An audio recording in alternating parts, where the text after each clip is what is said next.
brought to you by Squarespace. The 1970s was the decade of rebirth for Soviet strategic bomber aviation, and Sukhoi was the one to lead them to a glorious future. Until they were betrayed. This new aircraft would revolutionize the warfare of the late Cold War era and turn the tables back to the Soviets' favor, but it simply wasn't meant to be. Find out why as we explore the legendary story of the top-secret Soviet T-4MS.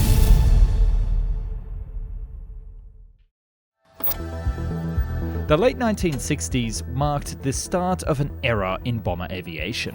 Bombers were not just bombers anymore. They were now carrying missiles capable of bringing destruction to virtually any point of the globe.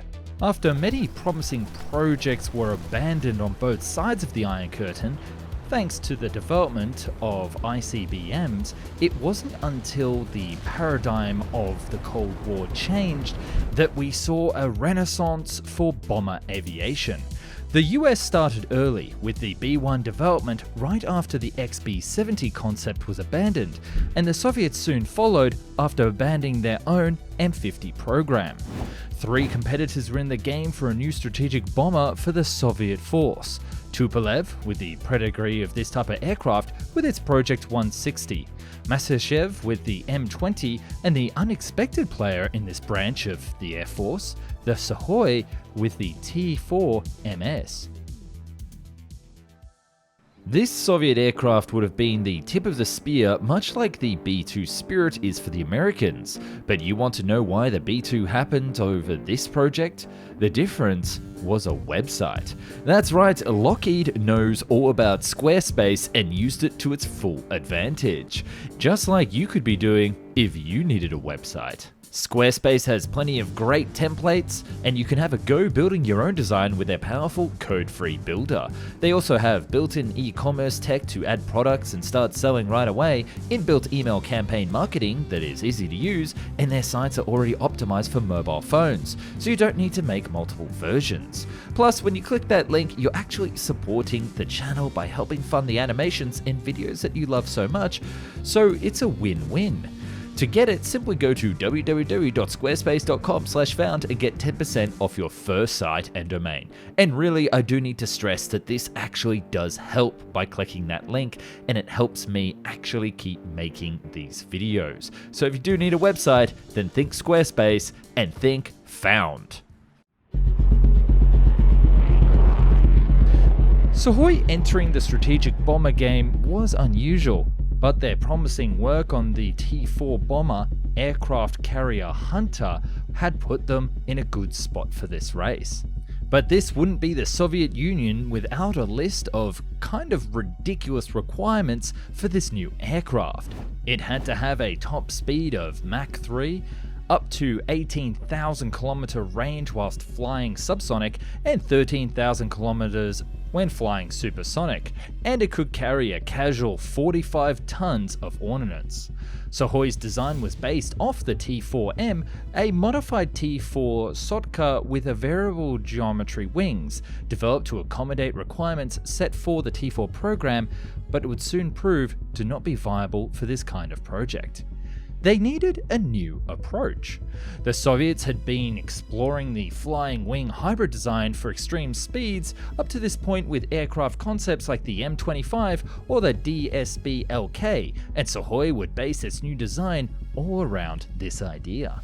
The new aircraft, now called the T-4MS, with M standing for modernized and S for strategic, would have a very flat fuselage and a variable angle swept wings to accommodate both speed and range requirements in either supersonic or subsonic flight. And the engines were to be positioned into gondolas, with the first prototype being the Koltsov RD-36, the same ones used on the T-4, and the serial production jet receiving the new NK-101s. The nickname was derived from the weight of this beast. It would have 200 tons take-off weight when loaded with ordnance and fuel. This is comparable to the B-1, but with a higher payload capacity. The weapons consisted of 4 Kh-45 hypersonic missiles, which were also being developed for the T-4 and the new Kh-2000 missiles. Of course, standard guided or unguided bombs configuration of up to 45 tons was a possibility, but this wasn't what the plane was built for. However, when building this plane, by 1974, the first issues started showing up. After testing this design in wind tunnels, the engineers came up with the problem of the center of gravity when this aircraft was loaded. This led to a new design with an elongated nose section and added horizontal stabilizers. New design had 3 crew members along with other stats staying pretty much the same. With fly-by-wire system developed for the T-4 and implemented here, this jet was state-of-the-art, at least in theory, and it was time for the Soviet Union to make a big decision. When all 3 aircraft were presented in 1972 to the Ministry of Defense, General and former bomber pilot Vasily Reshnikov was mad. Tupolev's project specs were falsely exaggerated, and he said, "They're trying to sell us a commercial aeroplane, not a bomber." Masashev's design was sound, but the issue persisted with no production line capabilities and experience with serial production. One of the reasons, apart from the engines, which led to the end of the existing M50 project. So the last competitor, Sukhoi, with experience, a very promising concept, results from testing, and most of all, the know-how to actually pull off this project, was the obvious choice. This was all happening in 1972, the year that the T-4 had its first flight and was still a promising aircraft for the future of the Soviet Air Force. But Sukhoi would come to bite off their own tail in the process.